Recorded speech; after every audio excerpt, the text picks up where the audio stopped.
There are pains that never truly fade, but if you are brave enough, they can become the strongest parts of who you are. Ernest Hemingway, the writer of Wounded Souls, once said, "The world breaks everyone, and afterward, some are strong at the broken places."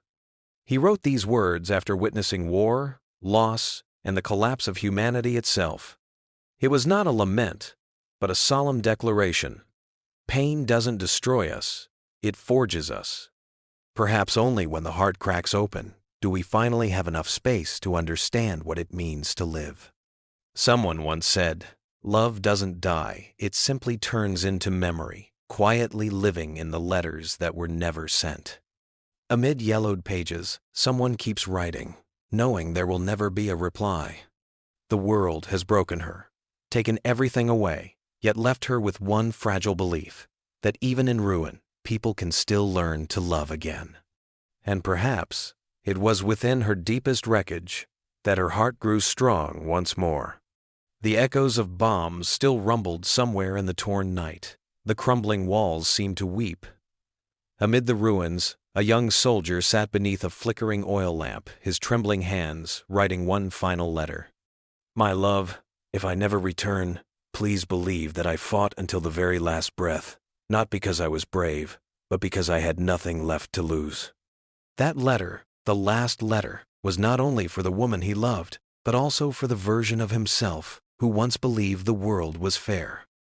War had taught him otherwise. The world breaks everyone. Some rise from the cracks, and others disappear into silence. 2 years earlier, Thomas was a joyful young man from a quiet town. He had a lover, Elena, a girl whose smile was like morning light. They dreamed of a small house, children, and a garden filled with white daisies. But then the war came. Thomas was drafted, and Elena sent him off with a promise. "Come back to me, even if it's just a part of you." From that moment, Thomas learned what it meant to live on the razor's edge between life and death.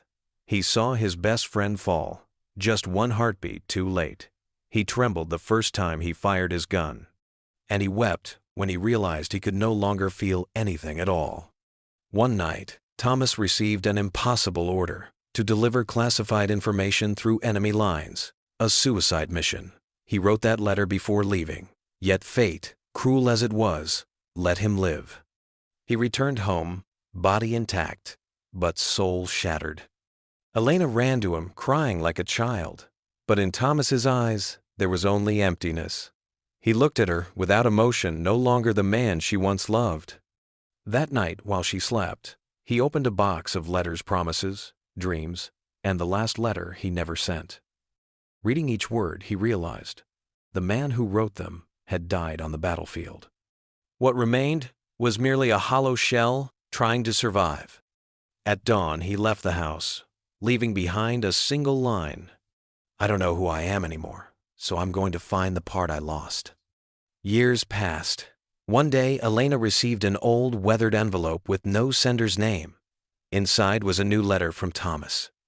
"My love, I've come to understand that no one returns whole after the storm. But that isn't the end. The cracks within me, they are where the light gets in. They're what made me stronger." Elena read it again and again, tears mixing with her smile. She knew Thomas was still alive, maybe not beside her, but somewhere, at peace. Their story was later found in a small diary, buried under the ashes of their old city, a place where love and sorrow coexisted, like two sides of the same soul. Sometimes, strength doesn't come from never falling. It comes from rising after every fall. The cracks in our hearts are the very places where light enters, teaching us compassion and self-acceptance. No one walks through the storm untouched, but those who dare to keep walking, they are the ones who become eternal. What about you? Have you ever felt so broken that you thought you couldn't piece yourself back together? If you could speak to the version of yourself from that time, what would you say? Leave a few words below, because perhaps your story might just be the spark that helps someone else rise again.